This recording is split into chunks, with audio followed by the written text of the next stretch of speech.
So, you know, seeking continual rebirth in cyclic existence just sets us up for, it's like seeking continual aging, sickness, and death, because that's what follow from birth. Okay? Then sickness, we're all very familiar with, aren't we?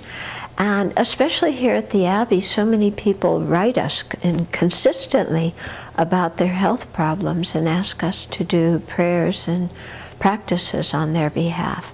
And so we've seen people we know, people we don't know, be afflicted by all kinds of illnesses.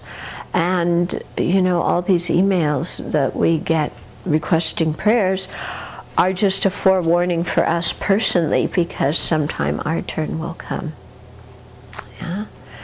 Then aging, it happens automatically from the moment you are conceived in the womb. You're automatically aging. And it's so peculiar that our society loves youth while nobody is becoming younger. Yeah, it's really a little bit crazy-making when you think about it, how we idolize youth, and nobody's becoming younger. Nobody. Yeah? And we're all in the process of aging, and there's no way to stop it. And, you know, there's this kind of blindness that you have when you're young, of feeling like, you know, aging and death, they don't happen to me. You know, that's kind of my parents' generation. Yeah. And it's real interesting at family gatherings, you know, you're always in the younger generation. And then after a while, well, wait a minute, you know, even if you don't have kids yourself, oh, all my cousins and siblings, I have nieces and nephews, I'm in the middle generation, not the younger generation. Yeah?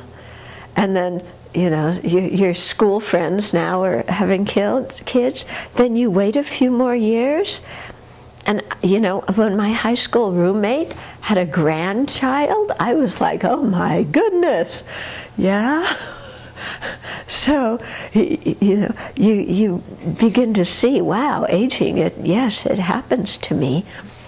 They always say that it's good that it happens gradually, because if we were to wake up one day and look in the mirror and from one day to the next see the change in our face, that we would probably really freak out.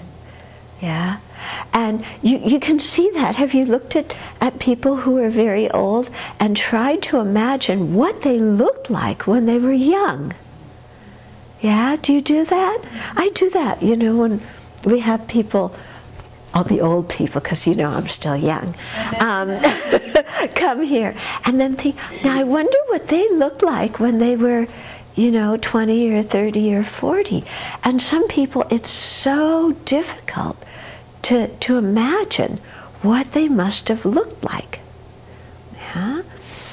And then also what happens when you see friends that you haven't seen in some years, and they look really different, and you think you look the same.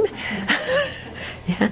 And then also as your body starts changing, I remember in my late 20s, I don't know if you experienced this, but late 20s I noticed a real shift in my body energy.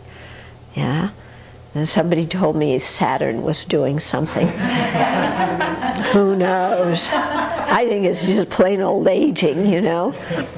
But you know, it's interesting to watch how the body changes and how things you used to be able to do, your body doesn't have the energy to do. Yeah? And how you relate to risk differently, and you know, and you begin to sound like your parents.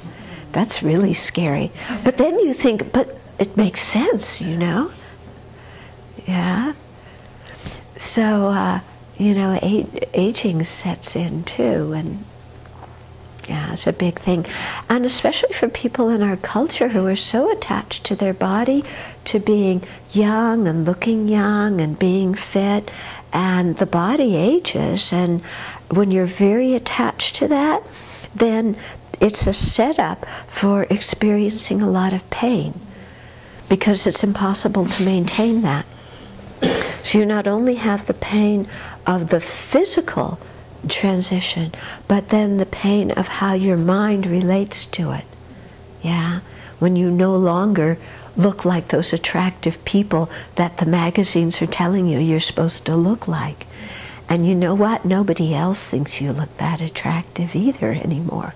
And, you know, and so then you start looking for Viagra and everything else. You know, but it's aging, sickness, and death are right there. No way out of it. So it can be very helpful to us to contemplate these things, not in the sense of using them to get depressed, because that doesn't do any benefit, but in the sense of really facing the reality of the situation that we're in and seeing that the situation is caused by ignorance and karma, and that if we want to be free of it, we have to destroy the ignorance, which produces the afflictions which lead to the karma. Okay? And so contemplating this can really energize us in our meditation on the path.